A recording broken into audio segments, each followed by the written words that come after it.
Welcome to another edition of Summer Tipping here on RVTV. We're at Caulfield this afternoon ahead of the big meeting here on Boxing Day. Brad Bishop joins me after a slightly disappointing result last Saturday. Brad, your best bet for the day, lost the race on protest. Yeah, things didn't quite go to plan in the last at Flemington on Saturday, but I don't think we can really whinge too much about what happened in the steward's room afterwards. I think it was pretty clear to everyone that watched the race that Elusive King was going to get the race off the big steal, but so we can sort of claim that in half a way. But anyway, we'll see how we go this week. We've got couple of meetings to get through, so hopefully we can at least find something.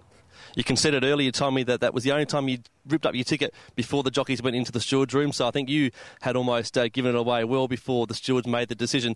Let's look ahead to this weekend, and it is a big weekend of racing here in Melbourne. As I said, Boxing Day here at Caulfield. You've had a look through the fields. You've got a best bet, an each way, and a roughie for us again.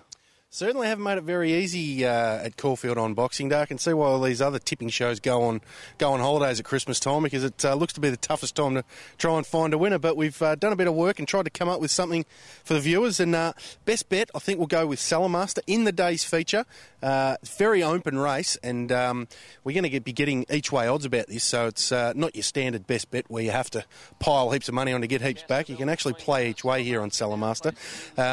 He's down in the weights in the Christmas Stakes, which is the 1200 metre feature event, listed race, and down in the weights, and I think I'm not real confident about all the horses up in the top of the weights. Some of them are out of form, some of them are coming back from a spell, so I think something down in the weights will win it, and it might just be Salamaster, who is eligible for much easier races. So I'm taking a line through the fact that Paddy Payne's decided to start him in this.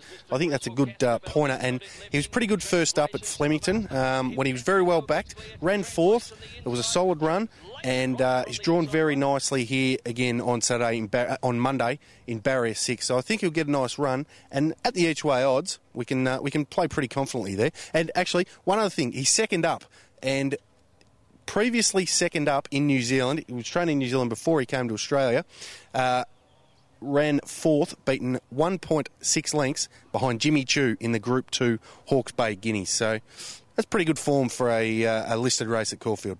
All right, so Salamaster, your best in the hands of Paddy Payne, former top jockey here in Victoria. What about an each way special for the afternoon here at Caulfield on Boxing Day Monday? Plenty of each way value going around on Saturday, and the best one I think we've come up with is Westchester, which is in race 7, number 2, Westchester from the Peter Snowden stable.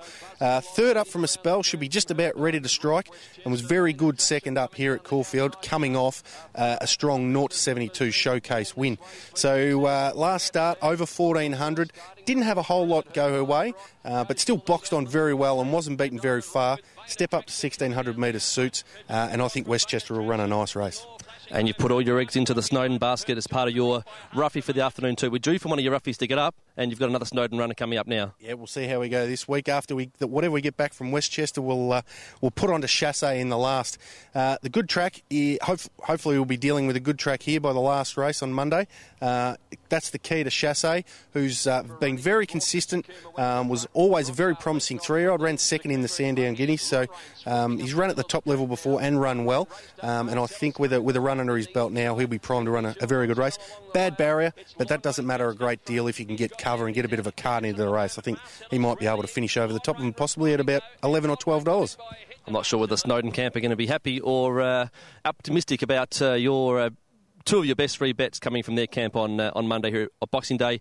So it is Salamaster, the best bet from Brad, Westchester, the best each way special, and the roughie is Chassé. We mustn't forget the Melbourne Racing Club also host a metropolitan meeting at Sandown, Betfair Park Sandown, on Saturday, Christmas Eve. You've had a quick look over those fields. You've got a couple there for us as well.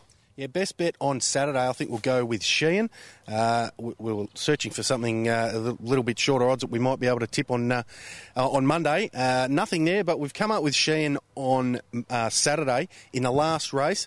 Looks well above this sort of class. He'll go on and win bigger and better races than this. Absolutely outstanding last start at Moonee Valley, and I think he can do the job again. Got a claim for Jake Noonan this week, so gets a little bit of weight relief. So I think Sheehan we can pretty confidently look at backing Sheehan in the last race on Saturday. And what about a one at odds? One at odds, VWAP. Around about the $8. That might be our each way bet for the day at Sandown on Saturday. Fantastic winning 2 starts ago at Moonee Valley, and then lost no admirers in defeat at the same track last time out. So got Craig Newitt to ride, barrier 7, quite a few things in his favour, which indicates that $8 is a pretty nice price about VWAP. Good as gold. So the Melbourne Racing Club's 2 meetings across the weekend. Sandown on Saturday, Christmas Eve, and of course Boxing Day, Monday. They also race at Mornington on Tuesday, so it's a big weekend for the Melbourne Racing Club across this Christmas period. Brad, thanks to you for your efforts throughout the course of the summer thus far. Merry Christmas to you and family. Same to you, Andrew, and hopefully all the best to the viewers out there, and hopefully the best is to come this weekend as far as summer tipping goes. Well, that's the plan, so fingers crossed. Merry Christmas to each and every one of you out there, and please stay safe on the roads, and we'll see you in 2012.